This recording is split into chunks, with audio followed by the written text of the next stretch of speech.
Welcome to downtown in Sandwich, Massachusetts. I'm your host, Robbie Haig, and we are over at the Briar Nature Center in the Wildflower Garden talking with Janice Dill, who is curator and I guess responsible for all of the beautiful flowers that we're seeing around here. Well, how did you ever get a job like this, Janice? Well, they were looking for someone, so it's That's kind a good of thing. It was a magical coming together, so to speak. But I'm more responsible for the caretaking of this place because it was started so long ago, and the amazing vision was created in the late 70s by Shirley Cross, who the garden is now named for. And so she had a vision that she wanted to see last 40 years, 50 years, 100 years. So now for my tenure here, that's what I'm doing, is I'm trying to continue her mission and her vision to create this experience for visitors. We call this our living museum because there are species here that people don't get to see all the time. Sure. It's a wildflower garden, so even though we have true native wildflowers, we have naturalized wildflowers that came from abroad. And we do have things that you would find in a nursery that have been donated. People in the community are wonderful about sharing, and we love to share back. So did Shirley actually do plantings here? Did she start the planting? Shirley Cross lived less than a mile away, about a third of a mile away, across 6A. And she would walk here, and she started things from seedling. She found things where she grew up. She would go to New Hampshire and bring things back that she would find in the wild and that she would collect. She traveled abroad and brought things back when I imagine you were able to do that before the rules about that. So she had a vision. This was, I believe, going to become, it was either a dog park or a parking lot, something where it was a piece of land. The society had just formed, the Thornton Burgess Society, and she was part of making that happen with Nancy Titcomb, the bookshop owner, who would probably be a wonderful person to meet with. So the Thornton Burgess Society had been created, and Shirley graduated from Radcliffe, I believe in the late 20s, as a biologist. She was one of 3 women in that graduating class of 11. She married one of her fellow classmates, and even though she graduated with her degree in botanical illustration, she had taken all the same courses as the men who graduated as botanists. So she then, with her husband in the community, did cranberry bogs. Now fast forward to the 70s when the society is getting formed and the jam kitchen is being maintained, so they couple the 2 stories because Thornton Burgess as a child worked on this property. So we were trying to save his story and continue his legacy, save the story of the jam kitchen, which I'd love to talk about too. And then Shirley came into this and said, well, what else can we do with this piece of land? So she brought her piece to the picture, which is botany. And so she created a wildflower garden. And what she did, as you'll get to see when the camera takes you guys around on a tour, because what I'm looking at is beautiful, she did a shade garden, she did a meadow, and she did a bog or a wetland. And so what you'll have is 3 different stories being told about flowers. But also there's a story here from February through November. And then even in the winter, we have the Christmas fern, the snowdrops that come in snow, the skunk cabbage that breaks through snow. So there's a story here year round, and this landscape is always changing. So I'd say to visitors, come, and what you see will be different next time you visit. And every time you do come, you're gonna have a wonderful experience, because I come here every Monday and something new happens every time. And I've been doing this job for, I don't know, maybe this is my 3rd or 4th year. I've kind of lost track. Is it open year-round? This place is open year-round. Hours do change with the Labor Day and Memorial Day season, but there is a website, the Thornton Burgess Society website, where you can get the hours of operation. Wonderful. Because not only do people come here to sit in the garden and take it in, because often I see visitors here, but they also came here as children. They are connected to Thornton Burgess, and this is just another perk to the place. In addition to the jam, It's an historical jam kitchen, and started by Ida Putnam.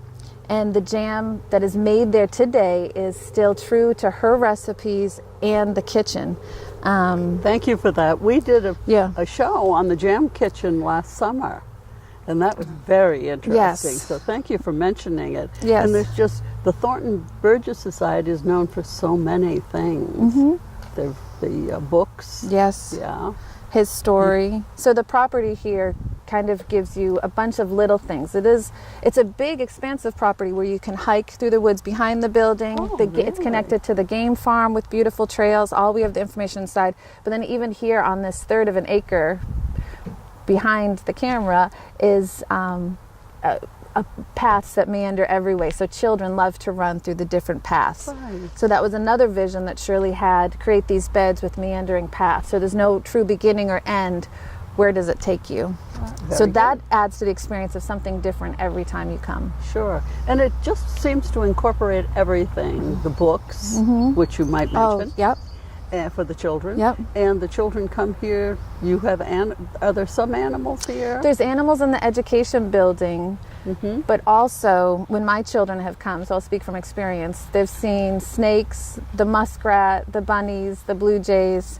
And I teach a little children's program here in the garden. It's writing. We try to model Thornton Burgess in nature. But often what we do is, like Thornton did from his own childhood, we go out and we find the characters just like Thornton did. So when we see the bird, it's one of the characters, because Thornton used all of this surroundings where we are to base his stories off of. So when children do come here, it's like they cross into another world. It's like this little magical piece of nature tucked in the community here, and they'll see the woodchuck or the blue jay. And our education directors here are phenomenal. Well, our education director, Mary Beers, and then Andrea Harrington, who works with her, they're both amazing with kids, amazing with the story of Thornton Burgess, and they know so much about animals. And they incorporate everything. So they bring their classes out into the garden, and it's all connected. So I'm assuming that the children come here from school.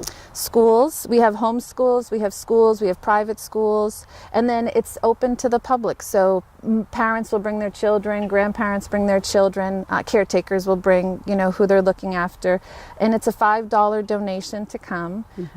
If you do become a member, you get the privilege of getting the newsletter, which teaches me so much every time I read it. Mary puts that together, and then all the other events that are going on. So there's always something. Every month there's one big event, whether it's Blueberry Day, Strawberry Day, but we'll have wood carvers. We'll have a big wood carvers day. Family Day is coming up in August, which is free for families, and this whole place is covered in activities to do for the family. So anyways, once you're a member too, you'll find out about all of that. And membership is so low, just like where is there on the Cape that you can bring your family for a $5 donation? Correct. I have a big family, and there's few places that really do stay sensitive to the needs of people, taking care of people. As you see, it's a home, and I feel like here they really do treat their visitors like part of the family here. Good.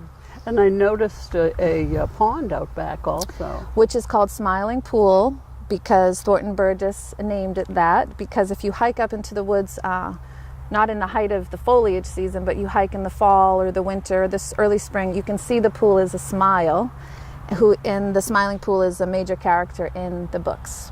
The book. Several books. Thornton Burgess wrote about I'm pretty sure it's 157 books. Really? And we sell them here, and they're only $3. I know lots of children love to buy them themselves.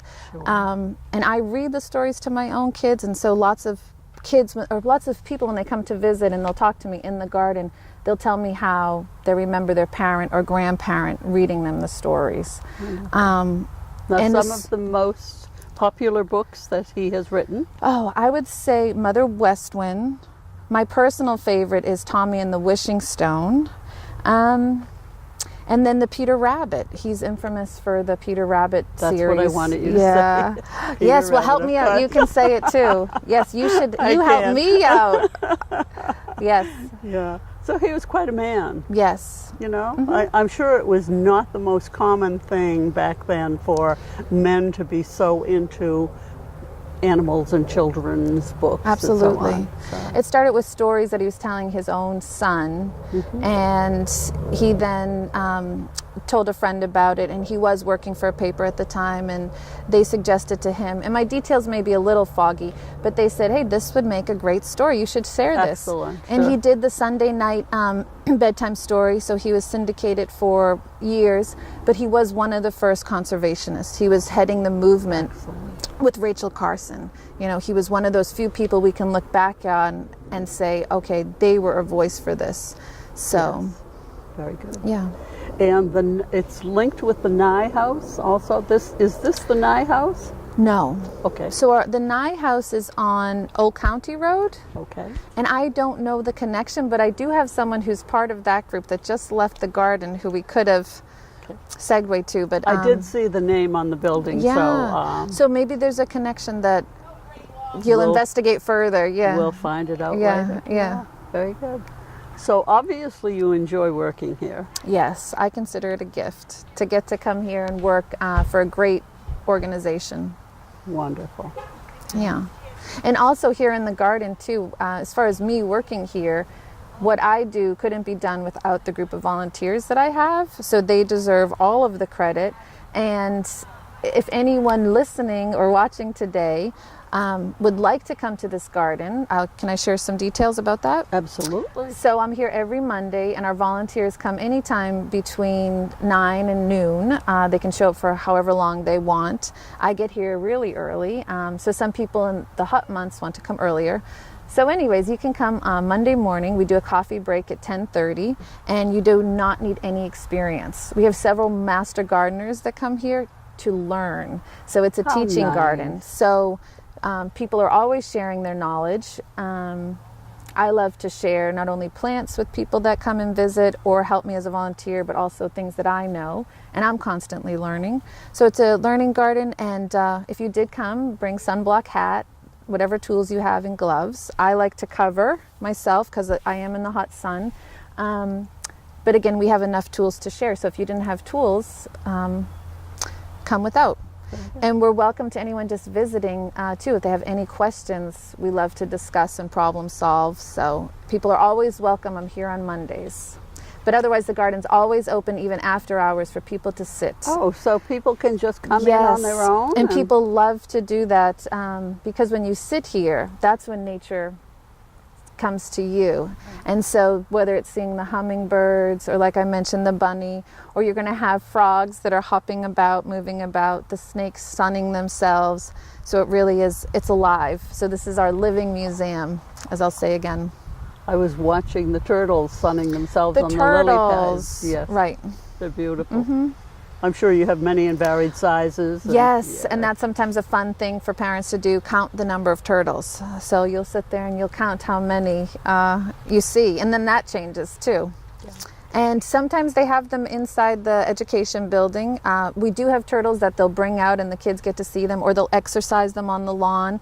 And if no animals are out, there's usually a volunteer in there who's happy to take an animal out, so kids and families will get to touch an animal up close. So the parents and the children alike enjoy the tour. Yes, yeah. Yeah. Is it a tour or is it It's just on your own? Yeah, it's on your own. We do have a wildflower garden tour every Tuesday at 10 o'clock. $5 for non-members, $3, I believe, for members. So that's all summer long, and that's given by a volunteer, sometimes myself, and we'll walk you through the garden and talk to you about all the flowers that are blooming, have come or are to come, answer any questions. But as far as what goes on here otherwise, we have volunteers staffed in the ed building who, anytime you come, if they're around, because they are volunteers, this place is 90% volunteers. Excellent. So if someone is there, they're happy to take an animal out. And if you're looking for a volunteer position, this place probably has something you could do. Whether it's docent in the main building, a greeter, helping with the animals, working here, you name it. And we do love to talk about volunteers because most of what we capture Yeah. is all Dedicated people in the very community. dedicated people. If you would like to feed your soul, this is a nice way to give back in whatever facet. You know, volunteering is a wonderful pursuit, as you know, doing this. You're right. Yep. Now, you mentioned there were 3 different types of gardens. Yes. Could you tell us a little about the difference? Yes, and I would tell everyone I'd love to show you. So come back, because it is fun to walk through and hear about it. But so we have the hillside, which is going to be shade plants, which changes. The hill, which the viewers can see, is covered in bluebells in the spring, which is an amazing sight. But then they all die out, and pretty soon we're going to have our asters here blooming, white wood aster. We have the yucca back in the corner. We have the mallow that's going to come, irises, and one of my favorite things is all the ephemerals that come in the spring. And so those are the woodland plants, true native plants to North America, and ephemeral meaning they come and then they go. They just kind of melt back into the earth. Wow. And that's probably my most favorite part, because what else we have here is a mix of native, non-native, domestic, rare, generally things that people don't see, but the ephemerals are speak to something to me very old. Okay. And so Shirley did a really good job of finding ephemerals, collecting whether her own or she lived in Western Mass and New Hampshire, and these are places where in the woods you will find these, and she brought examples back here. What I've contributed is the Mayflower, which is our state flower, which they were having a lot of trouble getting it established here. And this year we had over 24 blooms. Oh, nice. So we've had it for 2 years, and then on the 3rd year, it was loaded in bloom. So I know now it's happy to be here, and hopefully we can keep it that way. So it is a lot of nursing, caring, letting the plant know it's cared for. So that was successful. And then I'm very excited about, in the shade area, is an orchid, a fall orchid we have. Really? It's called Lady's Tresses. So if you come back in September and October, that is a beautiful, stunning plant to see. And that has jumped from the shade where it was originally put, and now it's in our meadow, full sun area. So, and you mentioned bluebells too, which you don't generally see anymore. So they're a European plant. Okay. So I've heard people from Britain talk to me about forest floors covered in bluebells. So once the bulb goes in, it will grow anywhere, because I've got it in full sun. But the delight of it is it will grow in full shade, and it covers this hillside. And we do a herb festival in May, and I share bluebells. I think I potted, I know I potted more than 200 bulbs. And we sold them all, and the proceeds come back to the wildflower garden. And I think it was $3 a pot for probably 10 bulbs. So we like to be very generous and more than reasonable, because once the plants come out of the garden, we know we want them to have a good home. So we're not here to overprice anything. Right. We want everyone to leave happy. The other side of that, if you give them away, they're not always tended. Right. So people, it's like a puppy. That's a good way to put it. Yeah. Yeah. Yep. Very good. So tell us more about your water. So in the bog, plant. We have our pitcher plant, which is an exciting one. Yes. And its blooms are amazing, and that's exciting for families to see, a carnivorous plant. And there's one of my volunteers. And so we have the pitcher plant, and we have the native cardinal flower, which hummingbirds love. That's a beautiful flower. Yes. I've never quite seen anything as red as the red. The cardinal. Absolutely. And your camera should be able to get a few examples, because it's just starting to bloom. Very good. We also have irises that love the water, and the pickerel weed. And first thing in the spring, we have the Japanese primrose, which is, most people have not seen this. I know there's a few nurseries that you can get it from, but it is a stunning display in our wet garden of every shade of pink to white, and that goes with the yellow ragwort, and coupled together it's stunning. And then the purple bluebells, and then a cascade of forget-me-nots, and it's lovely. Wow. Yeah. And then moving on from the bog, in the bog we also have the Iris prismatica, which is our native iris to Cape Cod. and that Shirley was unable to establish here. And so whatever happened, Even though it was native to Cape even Cod. though it was native, her notes, That's interesting. which I'd love to talk about this book, and I will in a second, in her notes she says that she's unable to establish it. And whatever happened in her passing, she died, she passed away in the early 2000s. I believe she was 97, and she came to the garden right till the very end. She saw this place through, and she left people here too who would continue that work. And so there was a short period where Mary Beers, our education director, did her work here. We had another person, and then that's how I came here. Mary needed someone to come help because she does a lot. So anyways, as far as this book, this is something that Shirley Cross put together, and I love it. It's only $1 in the gift shop, but it has Shirley's artwork throughout, and it lists every plant that she has either attempted to put into the garden, was once in the garden, or is well established and still here. And in it there's the Latin names and then a description of how it does here, what it likes. So I recommend this to everyone that I speak with in the garden, and any gardener, because it's a great resource written by an intelligent woman. So the Iris prismatica, back to that. So we have it here, but in New England, it's either threatened or endangered in every New England state. So I'm very proud that we have that example. So is it protected? Is it protected? Here it's protected. I know if it's threatened or endangered, there must be some level of don't pull in the wilds. Right. You know, you're not, it's illegal to do that. Same with the Mayflower, the lady slipper. Yeah. So I'm not sure the actual codes in Massachusetts, what it's listed under. I just know we've got a good example here.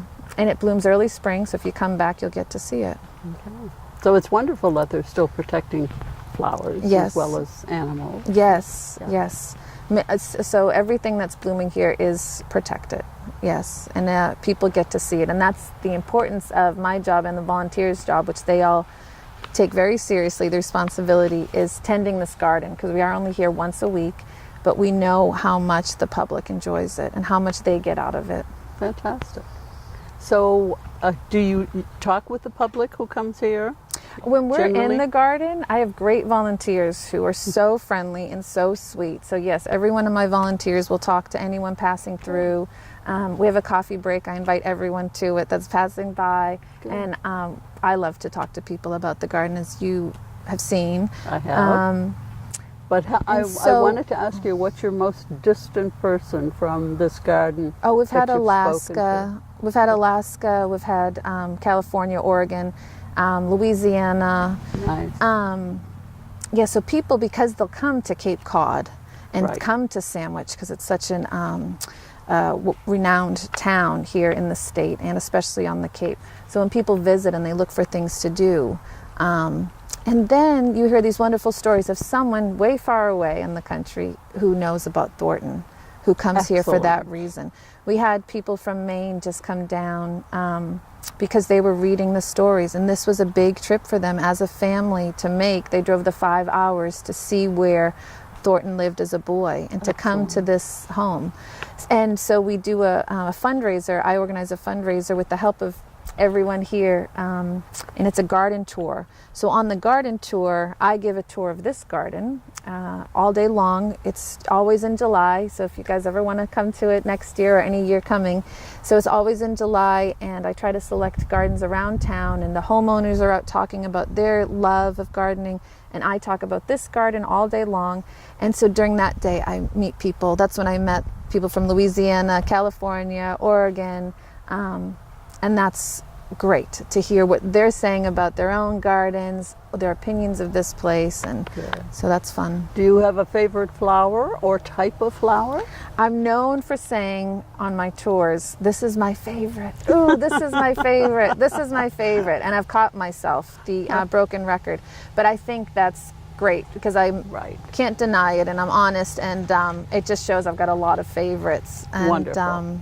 Yeah, I do love. It's your favorite at the moment. Yeah, well, whenever we come in contact, I love it. But I do love the forget-me-not. I love the blue of the forget-me-not. I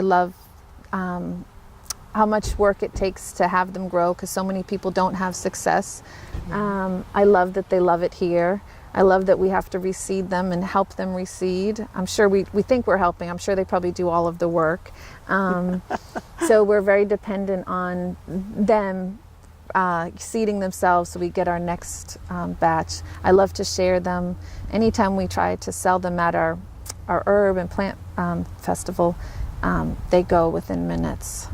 So I was talking with you a week or so ago, and we were looking at a tree behind us that had lovely flowers on it. the sweet magnolia. Sweet magnolia, and the pods were beginning to form for the fall. They were equally Stunning. as beautiful. Yes. I love to stop along our walks, and maybe we'll do a walking tour someday together with your viewers. But I love to talk about seeds. So we let this garden, we let the plants, for the most part, take the full course of their life. We don't plant and pull. It's not a professional display garden to just be showy. It is a nature center. And Wildflower says it all. yes, and we respect the life of the plant, and we're dependent on the seeds. Now with the magnolia, every once in a while we have baby ones, we'll see, but most people will collect the pods and spray paint them gold and put them in wreaths, or children will pick them up. People will ask me, can I take these home, because they are really unique. But of course, before the seed is a beautiful white blossom. Yes. And our tree, because of the canopy above us, the magnolia, which is just behind this canopy, arches, and it makes a beautiful bridge to walk underneath for people here. So I love the natural arch that it's grown just to reach the sun. It's a beautiful area. Yeah. It's just smelling the air here. Yes, is yeah. wonderful. Yes. All the senses are awakened, I think, when you visit here, whether it's tasting the jam, walking through the garden, just being outside, you know, all the senses get awakened, for I sure. can imagine how the children love it. Oh, yeah. Absolutely. Well, Janice, I thank you so much for your time. Yes, Robbie, I hope you come back. And I hope the viewers visit. I Yeah, hope you've heard well, enough to be that's inspired. Fantastic. We want to talk enough so that they will be here. Yes. Yeah.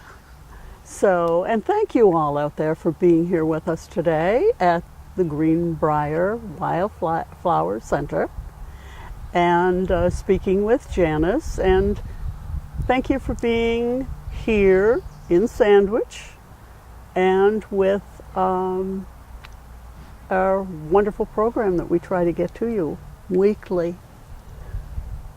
We hope to see you again real soon.